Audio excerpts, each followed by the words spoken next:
Assalomu alaykum hurmatli ko'ruvchilar. Sherqiy Türkistan ovozining kündilik xəvərlərini ko'rishinglarni qarshi olamiz. İstanbulda qasd uçurğan Yusupjanning yaqinqi salomatlik ahvoli haqida. Amerika 89 Xitoy şirkitini hərbiy qar tizimlikka kirgizib, Amerika bilan bo'lgan sodisini cheklashga tayyorlanmoqda. Turkiya paraxoti Oq dengizda qonunsiz shaklda aqtirildi. Yamanda 12 milliondan ortiq o'smir ocharchilik va kasallik sababidan jon talashmoqda. Tövəndə dehqonlar xəbərlərimizin təfsili məzmunları bolsun.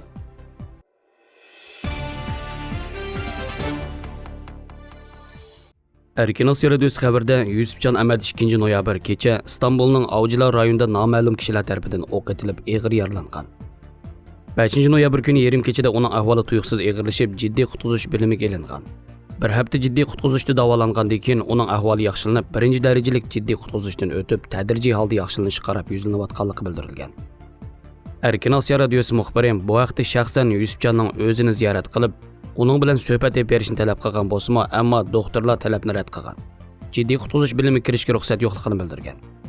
Muxbir bu vaqtda to'liq ma'lumotga ega bo'lish uchun Yusupjan Amadga yaqindan ko'ngil bilib, holidan xabar olayotgan Sharqi Turkiston kishilik huquqni kuzatish jamiyati bosh kotibi doktorant Nuriddin Izbasar bilan suhbat berib, Yusupjanning 5 noyabr kuni jiddiy qutqizish bilimiga elib kirilib, 1-darajalik jiddiy qutqizishda davolanganligini, bir haftadan keyin ahvoli asta-asta yaxshilanib, jiddiy qutqizishdan o'tib ketganligini, hozir koronavirus bilan yuqumlanuvchilarning ko'pligidan Yusupjanning boshqa doktorxonalarning qabul qilish imkoniyati yo'qligini, shuning uchun davlatning mushundaq kasallarni boqadigan maxsus o'rinlar qabul qildirish uchun munosabatlik idora organlar bilan ko'rishib yo'l mengayotganligini bildirgan.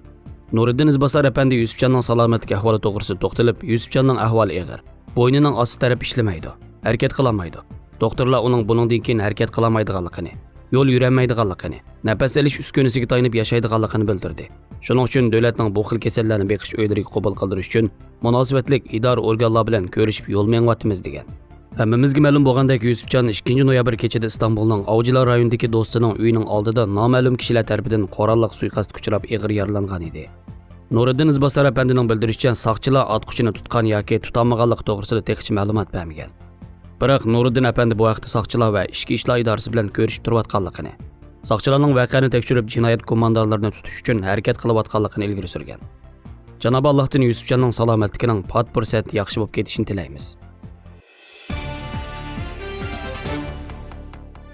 Taratqularning xabar qaraganda, Amerika Savdo ministerligi 89 Xitoy olam qatnash shirkitini hərbiy ishlar tizimligiga kirgüzüşni hamda ularning Amerika tovarlari va texnikasini sotib olishni cheklashni planlagan. Ba'zi tahlilchilar bu Amerika hukumatining Xitoy xalq ozodlik armiyasining korxonalarni kontrol qilishiga borgan sari ko'ngil bo'ladiganligini ko'rsatib berdi. Bu harakat Xitoy Amerika savdo munosabatidagi jiddiylikni kuchaytirib etishi mumkin deb ko'rsatgan. Reuters agentligining 23 noyabr xabar qilishicha, Amerika savdo ministerligi bir loyiha tayyorlayotgan bo'lib, Xitoy savdo awazi shirkiti va Xitoy awazi sanoat shirkati qatorliq jami 89 shirkat va o'rinni Xitoy armiyasiga munosabatli tizimga kirgizishni planlagan. Reuters agentligining ko'rsatishicha, agar Xitoy va Rossiya shirkatlari harbiy oxirgi ishlatuvchi deb bekitilsa, Amerika ta'minlovchilar ularni ta'minlash uchun oldin ijozat olish kerakligi, ammo setish tasdiqlashiga erish nihoyat mushkul ekanligini bildirgan. Agar bu tizimlik e'lon qilinsa, Amerika bilan Xitoyning savdo munosabatini texmo jiddiylashtirib etishi mumkin ekan. Shuning bilan birga Xitoy xalq awazi hisobchalarini sotadigan Amerika korxonalari va boshqa sanoatlarga zarb bo'ladi ekan. Mazkur tizimlik Amerika savdo ministerligi tomonidan tuzilgan bo'lib, savdo ministerligining bir bayonotchisi bu vaqtda ifoda bildirmagan. Xitoy tashqi ishlar ministerligi bu vaqtda savolga javob qaytarmagan. Tizimlik Xitoy savdo awazi shirkati, Xitoy awazi sanoat guruhi va aloqador 10 amaliy gavdani o'z ichiga olgan bo'lib, Xitoy savdo awazi shirkati Xitoyning Boeing va Airbus bilan raqobatlashishdagi boshlamchi korxonasi ekan. Bu tizimlikka bir qoida loyihasi kirgizilgan bo'lib, bu loyiha Amerikaning harbiy taraf abonentlari deb qaralgan Xitoy va Rossiya shirkatlarini farqlantirish uchun ishlatilgan. Prezident Trump yaqin oylarda Xitoy qaratgan harakatini o'zliksiz kuchaytirgan bo'lib, 10 kun ilgari ma'muriy buyruq tushirib, Amerikaning bir qism Xitoy shirkatlariga mablag' selishini cheklagan. Washington taraf bu korxonalarni Xitoy armiyasining ig'dorchiligida yoki ularning kontrolida ekanligini bildirgan. Amerika savdo ministerligi bu yil aprelda harbiy taraf abonent aniqlamasini kengaytirib, bu belgilamaga asosan faqat harbiy qismlar va soqchilar emas, balki harbiy uskunalarning ishlab chiqarilishi yoki saqlanishini qo'llagan, yoki to'p qo'shgan har qanday shaxs yoki amaliy gavda bu aniqlamaga tushadigan. Bu eksport cheklamasining doirasi keng bo'lib, yeziq bir taraf qilg'ich qatorliq kompyuter yumshoq detallaridan raqamlik ossilloskopga o'xshash ilmiy uskunalar va aeroplan zapchastlariga qadar mos kelgan. Aeroplanga nisbatan uchishni kontrol qilish sanduqidan tortib, motorg'uchi bo'lgan hamma turlarni o'z ichiga oldi ekan. Bu tizimlik 89 Xitoy korxonasidan boshqa yana 28 Rossiya shirkitini o'z ichiga oldi ekan.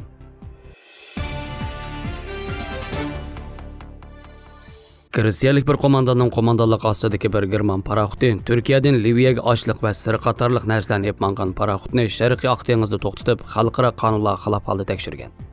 Egilinishcha Turkiya bayrog'i qadalgan Roslina A nomli paraxot insonparvarlik yordam buyumlarini olib İstanbuldan Liviyaga qarab yo'lga chiqqan.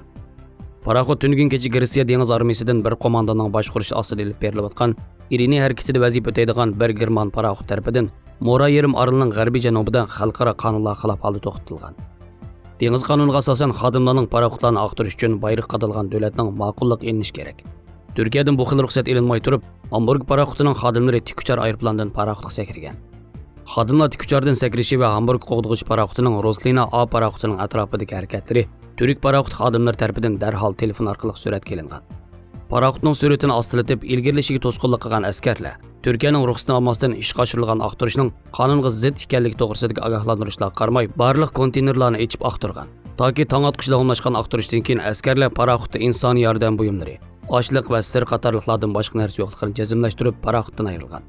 Paraxotning Misrata portiga qarab ilgirlashini davomlashtirayotganligi, Turkiyaning xalqaro organlar bilan bu vaqt so'zlashayotganligi bildirildi. İrini hareketi Birleşken Devletler Teşkilatı'nın Liviyaga yurgizilgan qurol embargosini nazorat qilish uchun Yevropa ittifoqi tomonidan Oq dengizda boshlangan detalashliq bir harbiy harakat. Gerçi Birleşken Devletler Teşkilatı Xavfsizlik Kengashining 2292 nomerli qarorida qonunliq hukumat deb ko'rsatilgan Liviya Milliy Birlik hukumati bilan kengashish va uning ruxsatini olish shart qilingan bo'lishi qaramay, ijozatsizla boshlangan irini harakati bir taraflama va qonunsiz harakat deb qaralib, norozilik paydo qilmoqda. Yevropadagi bir qism davlatlar Yevropa ittifoqi mablag'idan naf olish uchun bu harakatga eg'iz ochmagan bo'lsa-mu, yana bir qism jasoratli davlatlar noroziligini o'tirib qo'yib, mazkur harakatdan chekinib chiqqan.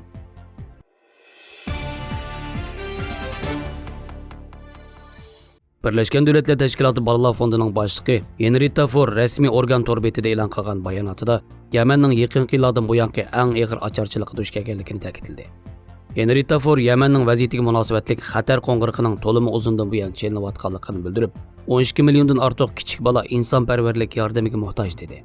Ozuqlik yetishmaslik nisbatining Yamanning ba'zi joylarida eng yuqori saviyaga yetganligini tilga olgan Ford 5 yoshdan tuvan 325 mingdan ortiq kichik bola ozuqlik yetishmaslik sababidan jon talashyapti dedi. Ford Yamandagi 5 milliondan ortiq bolaning yuqori darajadagi xolera va ish surish kasalligi xavfiga duch kelganligini bildirgan. Henrietta Ford Yamanda burundili davomlashib kelayotgan namratlik va taraqqiy topmaslikning ustiga yaqinqi 5 yildan buyon davomlashayotgan to'qinishlarning bolalar va oilalarni zo'ravonlik va kasallik to'lqiniga so'rab kirganligini ta'kidlab, Xitoy virusi yuqumi bu cho'nqur krizisni mush yaqinda cho'ng ofatga aylantirdi dedi.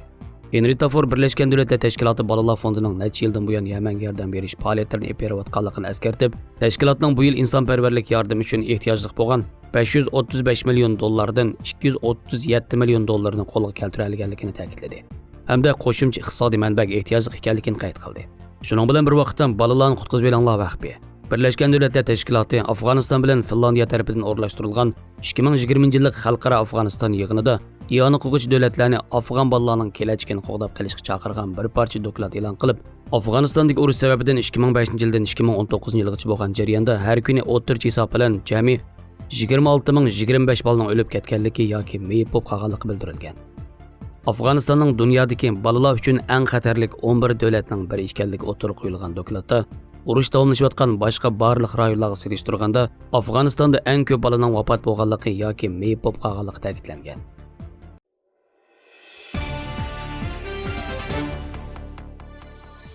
Xabarlarimizni ko'rganingizga rahmat. Ko'rishguncha omon bo'linglar. Xayr xo'sh, Allohga omonat.